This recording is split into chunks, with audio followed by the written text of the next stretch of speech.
Advocate Masud Ahmed Talukdar, আমি আপনার মন্তব্য শুনতে চাইছি যে আলাপটি করছিলাম সেই জায়গা থেকে, যে আসলে এখানে কেউ কি এভাবে আসলে জামাতের পক্ষে কাজ করছে বলে যেটা শুনি, সেটা আপনারা মনে করেন কিনা বলতে, আপনি এস্টাবলিশমেন্টের একটা অংশের কথা বলতে পারি, আমরা ডিপ স্টেট নিয়ে কথা বলছি, আপনি বলেন। Thank you. দেখুন,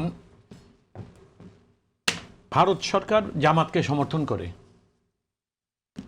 এটা করার যদি করে তাহলে এটার একটা যুক্তি আছে। কারণটা হলো, ভারতে যে একটা সেকুলার ক্যারেক্টার ছিল সরকারের, সেটা কিন্তু মোদি গভর্নমেন্ট আসার পর হারিয়ে গেছে।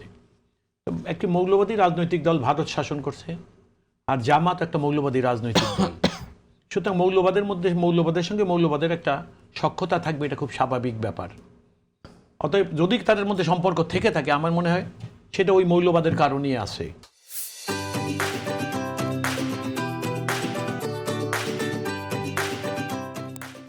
আমি যে কথাটা বলতে চাচ্ছিলাম আপনার এর আগের ইয়াতে, যে নির্বাচনের ফলাফল কেমন হতে পারে, আমি আপনাকে বলেছি যে আমাদের দলীয় নানাভাবে নিরপেক্ষ জরিপ আমাদের নিজের আছে, মাঠের অবস্থা কোন আসনে কেমন সেগুলো আমাদের কাছে আছে, এবং সেগুলো আপনি দেখবেন আমার দলের চেয়ারম্যান যখন বক্তব্য দিয়েছে নির্বাচনী ময়দানে, সে মোটামুটি যতটুকু বলা যায় তা তিনি বলে গেছেন।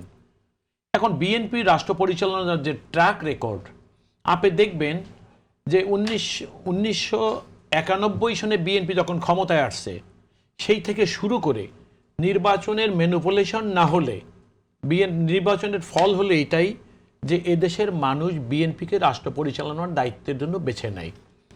এবারের নির্বাচনেরও যেটা, সেটা হলেই, এবং আপনি লক্ষ্য করবেন আমার দলের চেয়ারপারসন যে কাজটি করেছেন, তিনি ইতিমধ্যে পরিষ্কার, এই যেই রয়টারকে নিয়ে আপনি কথা বললেন, তিনি সাক্ষাৎকারে পরিষ্কার ভাষা বলেছে যে বিএনপি এককভাবে মেজরিটি হয়ে রাষ্ট্র ক্ষমতা পরিচালনার মতো আসন অর্জন পাবে। ডিপ স্টেটের কোনো, এখানে আমরা যে বিষয় নিয়ে কথা বলছিলাম, যে তাদের কোনো রকম ইলেকশন ইঞ্জিনিয়ারিং হতে পারে কিনা, এবং সেখানে ডিপ স্টেটের কোনো ভূমিকা আছে কিনা। আমরা বারবার শুনছি বিএনপি চেয়ারপারসন বলছেন যে সজাগ থাকতে, নির্বাচনের সবার ভোট কেন্দ্রে চলে যেতে, সকালে ভোরের নামাজ শেষেই এই যে এত ইলেকশন ইঞ্জিনিয়ারিংয়ের যে শঙ্কা বিএনপির দিক থেকে করা হচ্ছে, সেই শঙ্কাটা আসলে আপনাদের ভেতরে নিশ্চয়ই গভীর হলে বারবার কেন বলছেন, এটা ঠেকানোর জন্য আপনারা কি করছেন, যদি খুব সংক্ষেপে বলেন।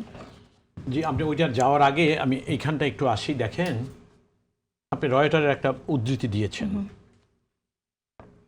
আমি সবসময় একটা জিনিস বলি, কোনো পত্রিকা, কোনো ইলেকট্রনিক বা প্রিন্ট মিডিয়া, কোনো নির্বাচনে দেখবেন কোনো না কোনো কারো পক্ষে বায়াস হয়ে যায়। এটা হতেই পারে। যেমন শান্ত দুই একটা পত্রিকার কথাও বলেছে, যদিও সেগুলা ব্যক্তিগত পয়সায় দেওয়া বিজ্ঞাপন ছিল, কিন্তু তারপরে বলবো যদি এরকম বায়াস ভূমিকা কেউ পালন করতে পারে, উদ্দেশ্য প্রণোদিত হয়ে যায়। রয়টার জামাতকে বলছে ক্লিন ইমেজ। এখন জামাতের ক্লিন ইমেজটা আপনি একটু দেখেন, জামাত ইতিমধ্যে জাল কর্মীরা জাল ব্যালট এবং সিল নিয়ে ধরা পড়ছে। ইতিমধ্যে আপনি দেখবেন জামাতের প্রার্থী টাকা দিচ্ছে ভোটারকে। এরপরও আপনারা বলেন জামাত ক্লিন ইমেজের। এই যে জামাতকে যারা ক্লিন ইমেজ, এবং আপনি মনে রাখবেন এটা উদ্দেশ্য প্রণোদিত। কারণ রয়টারের গোড়া কোথায়? আপনি ডিপ স্টেটের কথা বলছেন, রয়টারের গোড়া একটু খুঁজে দেখেন, তাহলে আপনি পেয়ে যাবেন, ওই মৌলবাদের সঙ্গে মিল পেয়ে যাবেন। আপনি তাদেরকে কেন প্যাট্রোনাইজ করতে চাচ্ছে, অথবা উৎসাহিত করতে চাচ্ছে, অথবা সাধারণ ভোটারদেরকে কেন বিভ্রান্ত করতে চাচ্ছে, সেটার পিছনে কারণটা। এবার আপনি দেখেন, ভারত বরাবরই এখানে চেয়েছে একটা দুর্বল সরকার থাকুক। কেবলমাত্র বিএনপি সরকার ছাড়া রাষ্ট্র পরিচালনা এ যাবৎকালে যতবারই স্বৈরাচার আসছে, আপনি দেখবেন বিএনপি ছাড়া, ভারতের তাবেদারি করা ছাড়া কেউই রাষ্ট্র ক্ষমতায় টিকে নাই। এবং আপনি দেখেন না, শহীদ রাষ্ট্রপতি জিয়াউর রহমান ভারতের আধিপত্যকে মেনে নেন না, তাকে জীবন দিতে হয়েছে। ম্যাডাম খালেদা জিয়া ভারতের আধিপত্যকে মানে নাই, ষড়যন্ত্র করে সেই দেশের সরকারের একজন উচ্চ পর্যায়ের মন্ত্রী এসে এই দেশে আমাদের তৎকালীন সময় ইন্ডিকেটরগুলোকে প্রভাবিত করে তারা রাষ্ট্র ক্ষমতায় একটা দলকে বসাই গেছে। কি কারণে?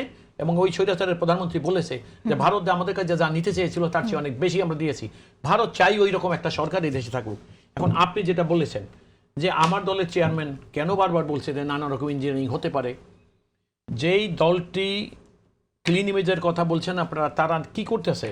বিএনপি রাজনৈতিক প্রতিপক্ষর ময়দানে তার পক্ষে কথা বলে, কিন্তু সেগুলো শালীনতা বিবর্জিত হবে, মানে একদম ঢালাওভাবে মিথ্যাচার হবে তা কিন্তু আশা করা আমরা করছিলাম না বিএনপি, কারণ আমাদের দীর্ঘ সময় তাদের সঙ্গে একটা দীর্ঘসূত্রিতা ছিল, আন্দোলন বলেন, যখন সরকার আপনারা চালানোর। চাননি যেরকম কিন্তু তারপরে তারা দেখা গেল যে আওয়ামী লীগের অনুপস্থিতিতে হঠাৎ করে তারা যা আকার আকৃতি তার চেয়ে মোটা অনুভব করা শুরু করলেন নিজেদেরকে। সেই কারণে তারা ওই 2-3 নম্বর থেকে এখন তারা চাচ্ছে বিএনপির বিরুদ্ধে পরিকল্পিতভাবে মিথ্যাচার করে। তারা মনে করছিল যে যদি, এবং দেখেন আপনি এই নির্বাচন এখন হচ্ছে, এটা কিন্তু জামাত চায়নি। কেন চায়নি? তারা চিন্তা করছিল তারা যে তাদের যে গুপ্ত বাহিনী বা যাদের মাধ্যমে তারা যে বিএনপির চরিত্র হননের যে প্রচারণা তারা চালিয়ে যাচ্ছে, এইটা যদি আর একটা যুক্তিসঙ্গত সময় হাতে পায়, তাহলে তারা মনে করবে যে তারা বিএনপির ইমেজকে মেলাইন করতে সার্থক হবে, এবং তারা মনে করে যে বিএনপির পপুলারিটি কমা মানে জামাতের পপুলারিটি বাড়বে। এইরকম একটা ন্যারেটিভ মানুষের মধ্যে তৈরি। কিন্তু আপনি এটা মনে রাখবেন, জামাতের প্রচারণা জামাতি বিশ্বাস করে, দেশের সাধারণ মানুষ না।